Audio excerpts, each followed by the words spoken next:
Who's good potatoes? It's finally time! Time for what, Spain?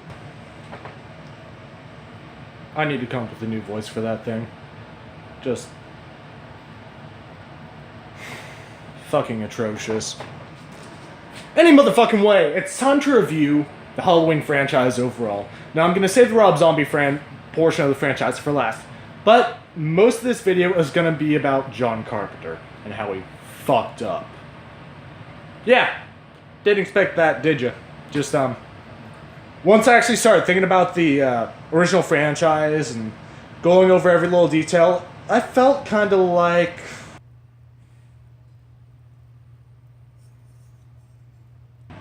Now, sure, this franchise has many flaws, but it's nothing to kill yourself over until you start looking at it in depth. Halloween, John Carpenter's original franchise, is completely full of inconsistencies that ruin the story overall. When you look at the actual time frame of it, it jumps around. The years don't make any sense. Now, Michael appears when the constellation that represents the druid symbol for Thorn appears. You know what? Let's start at the beginning. But yes, Thorn is going to be kind of the main push point for how this makes no sense. Now, Laurie was not in the picture, at least that we know of, whenever Michael killed his sister at 6 years old. He waited 15 years, making him 21 at the time that he escaped, under the first constellation of Thorn. He then proceeded to track down his sister and attack her. Now, if we think about this, that puts Laurie at roughly 15 to 16 years old, depending on if she was actually an infant at the time. They made no real mention of how old she was, where she was. All you knew is that she was a high school student. Let's see. Jamie was about 6. Jamie Lloyd was about 6 whenever they started back, and Laurie was presumably dead at that point. So, 6 years after the initial attack, Michael returns, and this has been 3 months since the death. So, it took really 15 years for him to mature. After that, it took 6 years for him to appear under the thorns and track down Jamie. Now, with no real recollection of, well, no real reason to, during this time frame, 3 months before that specific Halloween, Laurie either actually died in the time frame or faked her own death. This was 3 months before Halloween, and there was no real reason whatsoever to do this. It was a spur-of-the-moment thing to abandon her daughter, fake her own death, and, like, at this point, the daughter was 6 years old. So if the daughter is 6 years old, and this is 6 years after the initial movie, that means Laurie was pregnant at 15. Now, there might have been more time in between that, but let's face it, with how old she looked and how old she was supposed to be at the time frame, especially how old the kids had become, the kids were roughly 9 years old that she was babysitting, and at this point, they were 15 and 16, so it could have been a nice little gap, but it still rounds out to roughly 6 years.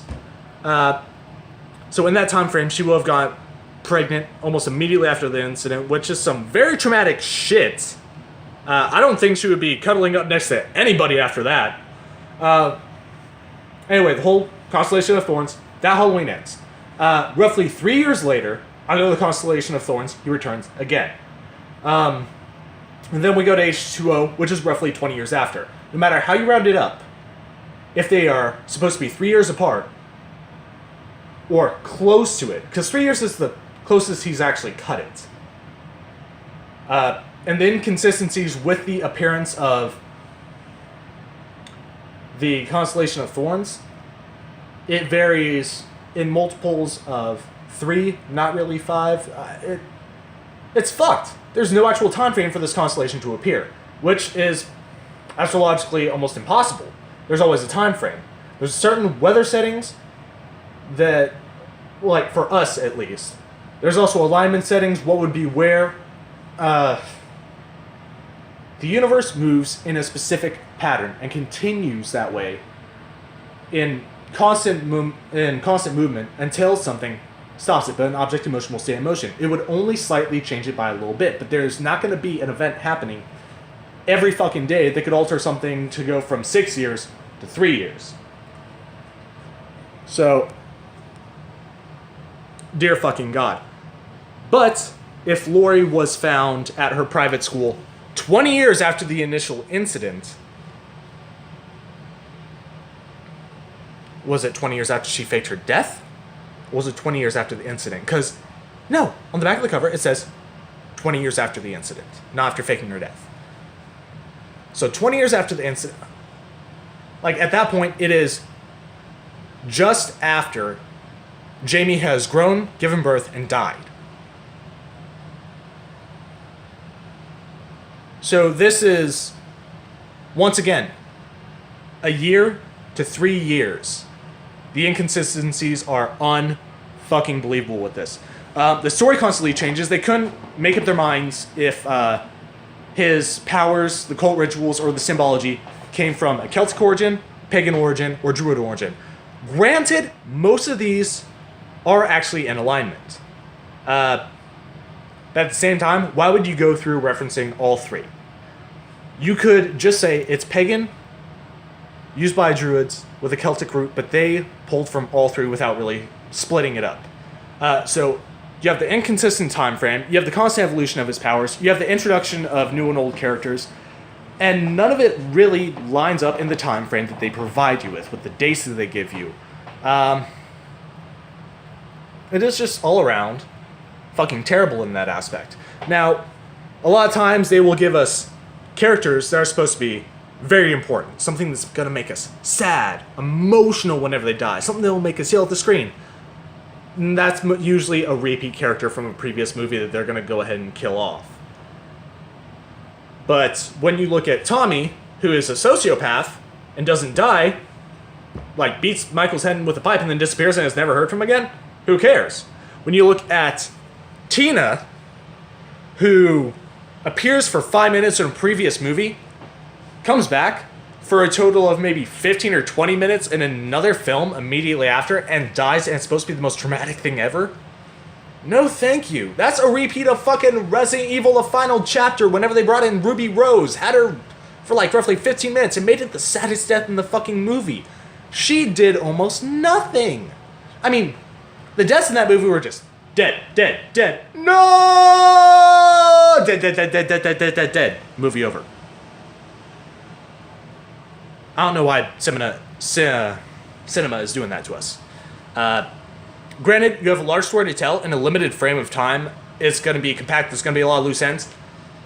But at least have some form of consistency. If people are going to be dying off left and right, let them die off left and right. If you're supposed to be creating a time frame with a decent backstory, then work on that time frame. Get the facts straight. Because when you try to let something evolve, you end up with something like Halloween 3. Didn't even have the main focus of the Halloween franchise.